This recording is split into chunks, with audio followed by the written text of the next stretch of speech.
Howdy. If you're watching this video, you're probably planning to take a trip to Dry Tortugas National Park and maybe planning on camping there. My wife and I had that same idea in the fall of 2023 and began looking for permits, which we eventually secured for our trip in the fall of 2024. As is the case with many adventure seekers setting out into the unknown, I turned to the internet to see if I could draw from the experiences of others to inform how I planned my trip. While there are many personal accounts regarding don't miss activities or the specifics of their trip, including history of the park and a high-level overview of what the trip would look like, I could not find a single retelling that articulated the specific logistical details for arriving at and enjoying my time on the island. I'm making this video to put out the information I was unable to find while I was planning for my trip. Over the next few minutes, you'll hear about my experience traveling to Dry Tortugas via the Yankee Freedom Ferry, some details regarding how I would plan differently if I was taking a second trip there, and some tips for enjoying your time while you are on the island. There are 3 ways to get to Dry Tortugas. You can charter a seaplane, you can bring your own private boat, or for those of us that aren't independently wealthy, you can get a ride on the Yankee Freedom Ferry that departs from Key West. Initially, we had planned to fly into Key West and catch the ferry for a day trip to Dry Tortugas. As we looked at the Yankee Freedom Fairs to book our trip, we saw that a camping trip cost only $5 more than a regular one-day fare. So, knowing that we would probably only be out this way once in our life, we went ahead and booked a 2-day camping trip for September of 2024. This presented a separate issue. Camping is a gear-intensive endeavor, and airline baggage requirements don't always accommodate the volume of gear that I would want to bring for us to be comfortable spending 2 days sleeping on or near the ground. So we elected to road trip from Tennessee to Florida with our camping gear, which actually worked out. We were able to make it a much larger trip and experience many things that Tennessee, Florida, and all the states in between have to offer, as well as catch the beautiful views off of the 7 Mile Bridge headed through the Keys to Key West. The Yankee Freedom and the National Park Service have posted some pretty specific requirements about what you are allowed to bring and what items are specifically prohibited from riding on the Yankee Freedom or being on the National Park property there at Fort Jefferson in Dry Tortugas National Park. I carefully reviewed the document provided by the National Park Service to make sure that every item I was bringing would be in compliance with the established rules. I'll go into that a little bit more later about what I brought and if I would bring it again or what I would bring in its place. On the morning of our departure from Key West, we arrived at the ferry port to check in. One of the first things I became concerned about was that I was going to be parking my car for 3 days in an unknown place. So if you are staying at Key West, if you're driving down and making it a trip, check with your resort to see if they'll allow you to keep your vehicle parked at the resort for the duration of your stay at the island. If not, there's 2 options around the port. You can choose to street park, or you can park in the garage that I've got listed here. It's the closest one. It's easy to be able to drive over, drop your gear, and then get back to your parking spot inside the garage. We got there at 4 a.m. for a 6 o'clock report time, and there was no street parking available. So I would plan to stay at your resort or park in that garage. The entrance is on Grinnell Street. We were there first, and as the other campers began to arrive, I became concerned for them. They appeared to have a lot more equipment than what was articulated on the document that I showed you earlier. As we waited for the ferry porters to come out and address us and begin loading our equipment onto the boat, I was curious how these campers would respond to hearing the staff of the Yankee Freedom say, "You have brought entirely too much gear for this trip. There were specific limitations about what you were allowed to bring, size constraints and weight constraints, and you are grossly overweight and oversized restrictions." When the Yankee Freedom staff came out, no such conversation took place. Everyone's equipment was loaded onto the ferry without scrutiny. We grabbed a quick coffee from a coffee shop near the port, then went to the terminal and prepared for departure. The ferry ride is approximately 61 miles and takes about 3 hours. All the while, you can catch the beautiful views of the ocean and the expansive underwater portion of Dry Tortugas National Park as you make your way to Fort Jefferson. And the staff offer historical information and points of interest along the way, whether it be shipwrecks, animal sightings, or just a bit of history. Upon arrival at Fort Jefferson, all the other day trip passengers were allowed to disembark, while the campers were held back for a safety brief from the captain. All the information that the captain provided was included on the website or the documents from the National Park Service regarding camping, but it was nice to have a refresher before we set out to engage in that activity. Once the safety brief was complete, we were allowed to disembark. We collected our equipment and went to claim our campsites. The campsites are at Dry Tortugas are first come, first serve, and there's really two schools of thought here. There are some campsites that are under the trees, and there are some campsites that are on the beach out in the open. If you're visiting in the warmer months, this is where you get to pick your poison. The advice we received from one of the campers who was there when we arrived was, if you would like to have breeze blowing through your tent in the night to cool you off, camp away from the trees. The trade-off is there is nothing to block the sun from heating up your gear throughout the day. Or you could choose to camp under the trees, which might offer you a little respite from the sun, but you're not going to get that ocean breeze at night, which may make it difficult to sleep. We elected to be more comfortable in the evening and pitched our tent out in the open. We chose this option figuring that we would be spending the time that the sun was up out in the sun, in the fort, or in the water, rather than hanging out in the tent, waiting for the day to pass. Temps were in the low 90s while we were there, with the heat index up to 103. So it probably didn't matter either way where we camped. But it's a choice you'll have to make, so give it some thought before you arrive. The Yankee Freedom arrives at about 10:40 and departs at about 1:30 each day. My advice to you would be to explore the island, the beaches, the ocean, the fort, before and after the ferry arrives.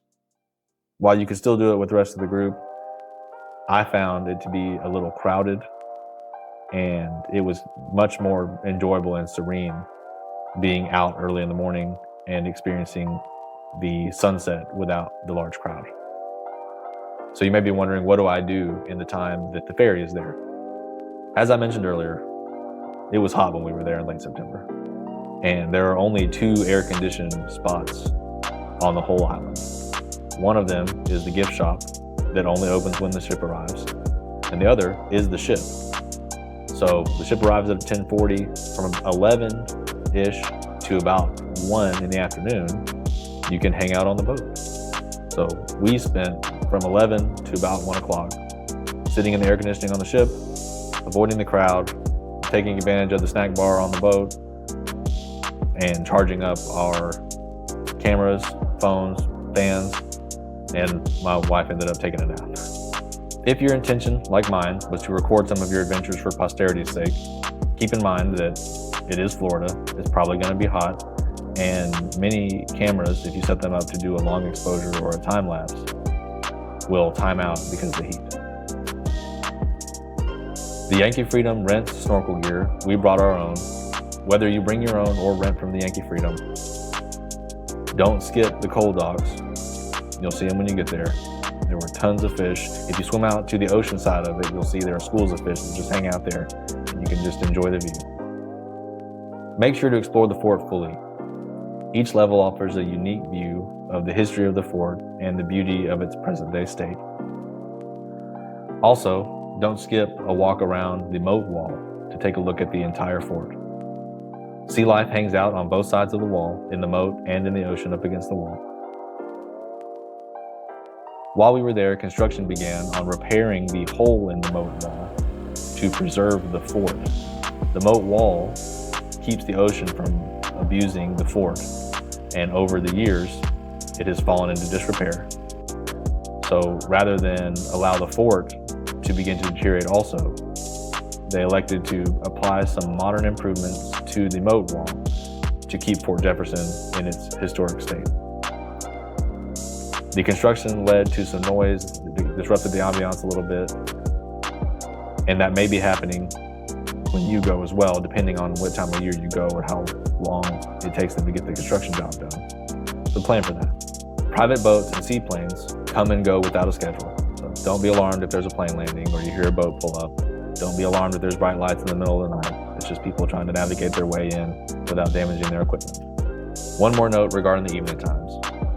While this is your experience while you're there and you should make the most of it, you're sharing this serene, relatively small area with 3 or 4 other groups of campers. And it's their camping trip also.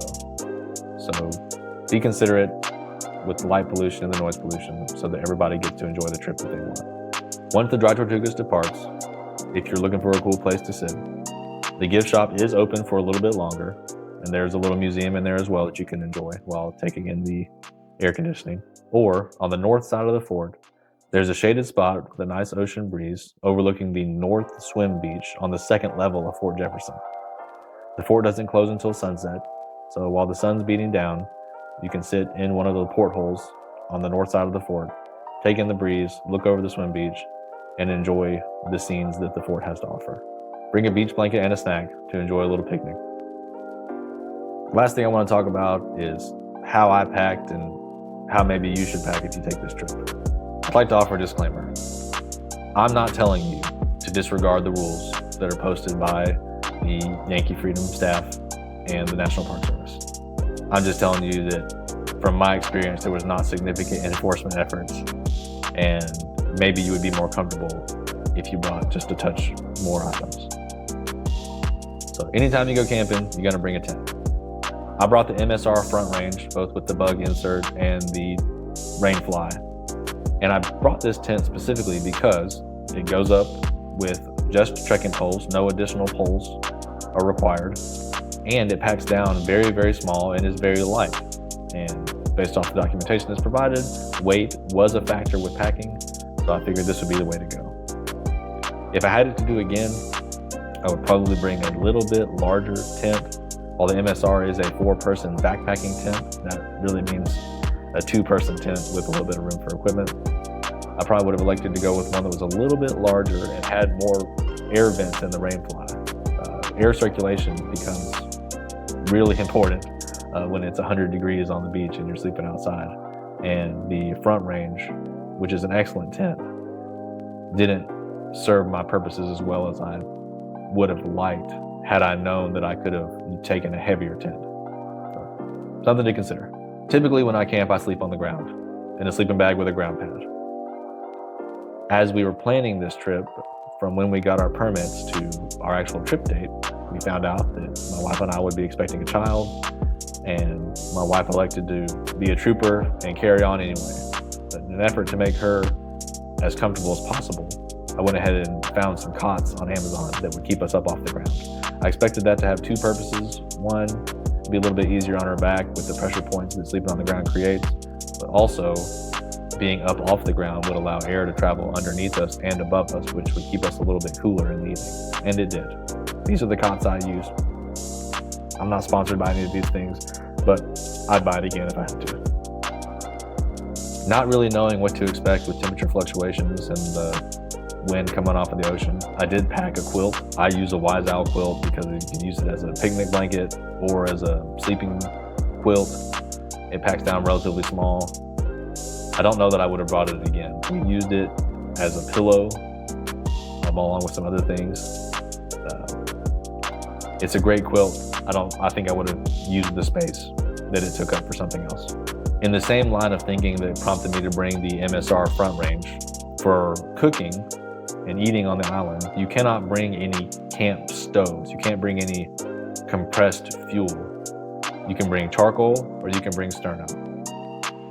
We elected to bring charcoal, and for cooking on the grill or cooking over the charcoal, with weight being a factor, I elected to bring my GSI Glacier stainless camper cook set. It's got enough plates and cups for 4, which was perfect for mixing batter and separating my foods as I was preparing them. If I had it to do again, knowing that weight wasn't as big a consideration as I was led to believe, I would probably switch over to a cast iron Dutch oven where I could use the lid as a skillet, but also make biscuits or whatever, soup or whatever else I wanted to in the actual basin over the charcoal. As I mentioned a few times, it was very hot while we were there. Knowing that would be the case, knowing that I was bringing along a pregnant wife, I wanted to bring a fan for her to kind of enhance her comfort in what was going to be a mildly uncomfortable situation for sure. I elected to buy this fan off of Amazon, thinking that because it's a stroller fan, we could use it in the future with our child. This fan worked great. I would maybe change two things. I'd buy a second one because trying to share a fan this small just didn't work out. And two, I may have sized up one more. If weight is not a concern, each person camping is going to want a fan. You're going to want it to be battery powered. You're going to want to bring extra batteries or have it be rechargeable either via solar or you can plug it in on the ship. A concern I had when setting out for this trip was that we wouldn't be able to bring enough water and to keep it cool for the duration of our stay. There is fresh water on the ship, but that's kind of a pain having to fill your stuff up every single day, waiting in line to get to the fountain in the little cantina on the boat. So I elected to get these water bags that I've got pictured here, fill them with water at home and freeze them at home. We traveled from Tennessee to Florida with them in the coolers and just kept icing them as we went. And the effect was they kept all of our food cold and were drinkable water when they melted. So definitely something to consider if you're planning not just this kind of camping trip, but any sort of trip to the beach. You could just ice down your cooler, but then you can't drink any of that water because of dirty hands dipping in. You know, they get sandy or you've got contaminants in there, whether it be meat or whatever else. With this water bag situation, that wasn't a factor and we had plenty of water to drink while we were there. Along that line of water and food storage, you're allowed to bring one 100-gallon cooler each. And the weight on that does not matter. I did not have a 100-gallon cooler, and neither did anybody that I know. So I brought my 45-gallon rotomolded cooler and borrowed another one that was the same. And my only recommendation there was get a 100-gallon cooler. It's hot. You're gonna wanna bring along enough food and snacks for the time that you're there because it's not available when the Yankee Freedom's gone. And I think I would have found more enjoyment in the trip if I was able to expand my water supply. One more thing I want to talk about that I thought might be a good idea to bring and ended up being excellent, it'll go with me every camping trip I go on into the future, is a camp shower. So I used this one from Flextail with this bucket from Sea to Summit. They both collapse down really small, they're battery powered, chargeable by USB-C, and this was perfect for rinsing off the sand before we got into our tent for the night, or by creating a little bit of a mist that was able to cool us off in the heat of the day. So that's really all I have for you. We talked about some of the logistic concerns of getting there, my experience negotiating the parking and boarding of the ferry, a few tips for being on the island, and getting the most out of your experience while you're there. So this is my first video of this type. If you'd like to see more, my wife and I are endeavoring to hit every national park in the country, or at least all of the major ones, and would love to see some requests about what trips you'd like to see reviewed in the future.